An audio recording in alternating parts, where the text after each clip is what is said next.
এই নাও তোমার টাকা। আমাদের বাচ্চার ভবিষ্যৎটা নষ্ট করে দিলে তো। আমি তোমাকে বলেছিলাম 2000 টাকা দিতে, ওর স্কুলের ফিস জমা দিতে হবে, আর তুমি 500 টাকা দিয়ে চলে এলে। তুমি কি পাগল হয়ে গেছো? কাজের জায়গায় এসে এইভাবে চেল্লাচ্ছ? আমার যেটুকু মান সম্মান আছে সেটুকু বেচে দেবে তুমি?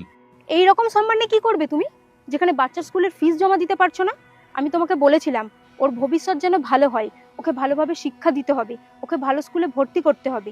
আমরা স্যারকে বলেছিলাম যে আমরা টাইমে টাইমে স্কুলের ফিস জমা দিয়ে দেবো, আর তুমি সেটাও জোগাড় করতে পারছো না।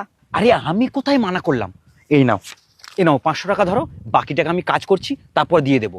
আজ দেবো, কাল দেবো, পরশু দেবো দেবো করে 10 দিন পার হয়ে গেছে। আজকে স্কুল থেকে আমাদের মেয়েকে বার করে দিয়েছে। আরে বাবা, এখানে তামাশা করো না। আমি সকাল সকাল এখানে না খেয়ে কাজে এসেছি। কার জন্য? আমাদের বাচ্চার জন্য, তাই না? আর আমি চাই না আমাদের বাচ্চার জীবন আমাদের মতো গরিবিতে কাটুক। কোনো বাবা মাই চায় না। সেই জন্যই তো আমি এরকম রোদে জলে পুড়ে বেশি বেশি করে কাজ করছি, বলো।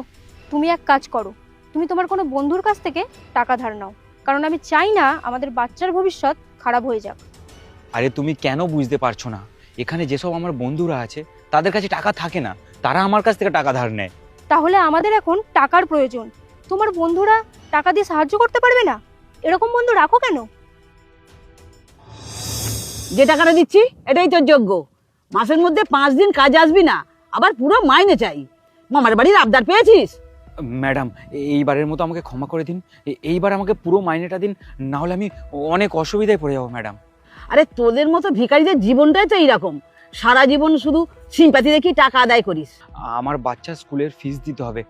আপনি এক কাজ করুন, এইবারের মতো পুরো টাকাটা দিয়ে দিন, আর পরের মাসে কিছু টাকা কেটে রেখে দেবেন। ম্যাডাম দিন। এখন তুই আমাকে বলবি আমি কি করব আর কি করব না? এই শোন, নিজের অকাতের মধ্যে থাক, চুপচাপ গিয়ে কাজ কর, তা না হলে এই কাজটাও কিন্তু তুই হারাবি।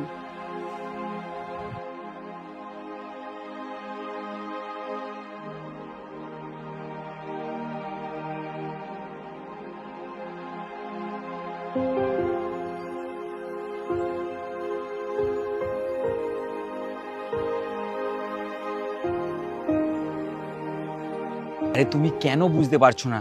এখানে এ নাও তোমার বাচ্চার ফিস। আরে ম্যাডাম, আপনি?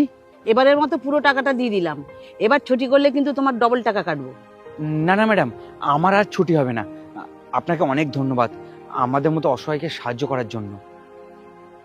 আচ্ছা একটা কথা বলো, তোমরা তোমাদের বাচ্চাকে ইংলিশ মিডিয়ামে ভর্তি করেছো কেন?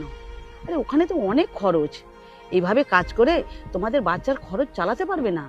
আসলে ম্যাডাম, আমরা চাই আমাদের বাচ্চা যেন লেখাপড়া শিখে অনেক বড় হয়, আমাদের মতো গরিব হয়ে না যেন